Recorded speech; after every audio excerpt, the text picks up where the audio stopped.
కాలకృక్షీయుడు అన్నాడు, అందుకే ఐశ్వర్యం ఉన్నప్పుడు మనిషి చాలా జాగ్రత్తగా ఉండాలి. హోదా ఉన్నప్పుడే ఆ హోదా మీద వ్యామోహం లేకుండా ఉన్నవాడు రేపు హోదా పోతే ఏం బెంగెట్టుకోడు.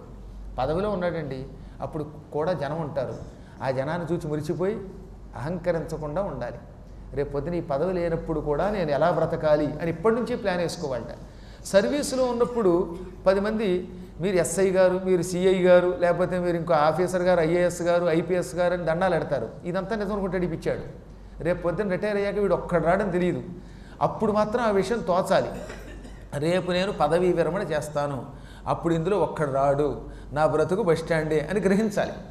అప్పుడు కనుక జాగ్రత్తగా అహంకరించకుండా ఉంటే వాడు రిటైర్ అయ్యాక వాడికి ఏం బెంగ అనిపించదట. కానీ సాధారణంగా మనకు అలా అనిపించదు కదా. ఈ జనమంతా కూడా ఉన్నప్పుడు, వీళ్ళంతా గౌరవిస్తూ ఉన్నప్పుడు నేను ఇలాగే ఉంటాను అనుకుంటాడు. తక్కిన వాళ్ళని చిన్న చూపు చూస్తాడు. రేపు పొద్దున ఆ పదవి పోయాక అప్పుడు సేవ చేసేవాడు లేక, గౌరవించేవాడు లేక గిజగిజలాడతారు. అందుకే ఒక మహారాజా పదవి వచ్చినప్పుడు ఆ పదవితో పాటు వాడు ఏమనుకోవాలంటే, రేపటి నుంచి కొద్ది రోజుల్లో మళ్ళీ నాకు పదవి ఉండదు, ఆనాడు నేను అడవిలో పడుకోవడానికి సిద్ధంగా ఉండాలి అని ఇంట్లో పరుపున్నా నేల మీద పడుకోవాలి. ఒకవేళ ఇంట్లో మంచి పిండి వంటలు ఉన్నా రేపు పొద్దున పచ్చి జాంకాయలతో బతకాలి. అందుకే ఎప్పటి నుంచి జాంకాయలు ఎవరైనా ఇస్తే కటిక్కాయలు కొరుక్కు తినడానికి అలవాటు పడాలి. ఇలా ఈ విధంగా మనిషి తేడా వచ్చినప్పుడు కూడా బ్రతకడానికి కావలసినటువంటి ఏర్పాట్లు ముందే చేసుకోవాలట. హిత్వా దంభంచ కామంచ క్రోధం హర్షం భయం తథా అప్యమిత్రాణి సేవస్వ ప్రణిపత్య కృతాంజలి.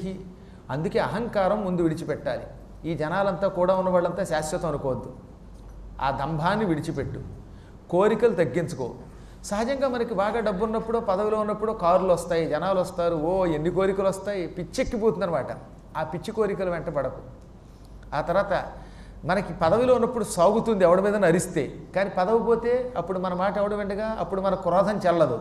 అందుకని అధికారాలు ధనం ఉన్నప్పుడు క్రోధం చెందకూడదు. బోర్డు ట్రస్ట్ బోర్డు మెంబర్ అయితేనే మనం రెచ్చిపోతాం. నేను మెంబర్ని, నా మాట వినమంటాడు వీడు. వీడికే ట్రస్ట్ లేదు భగవంతుడి దగ్గర. రేపు పొద్దున ఏమవుతాడో తెలియదు, వీడు బోర్డు మెంబర్ట. చాలా పల్లెటూళ్ళలో అనమాట అప్పుడప్పుడు అనమాట. ఏంటే నేను వార్డు మెంబర్ని అంటే, నేను వస్తే మీరు రాగానే శటకోపం పెట్టరేంటంటే అంటాడు మా పీఠానికి వచ్చి. వీడు వార్డా, రేపు పొద్దున భగవంతుడు స్వార్డుతో నరికి పారేస్తే వీడికి వార్డు లేదు, వీడు బోర్డు లేదు. రేపు పొద్దున వీడు ఎక్కడికి వెళ్తాడో తెలియదు. వీడు నేను ప్రెసిడెంట్ని అంటాడు ఒకడు వచ్చి, లేకపోతే నేను ఎమ్మెల్యే అని అంటాడు ఒకడు. ఇవి ఎంతకాలం ఉంటాయి? మన కళ్ళ ముందు ఎంతమంది పదవులు అనిపించారు. అప్పుడు క్రోధం, హర్షం, భయం, శోకం ఇవి లేకుండా చాలా జాగ్రత్తగా కంట్రోల్డ్గా ఉండాలి. ఈ పదవి వచ్చినప్పుడు వచ్చే అహంకారాన్ని నెత్తికెక్కించుకోకూడదు.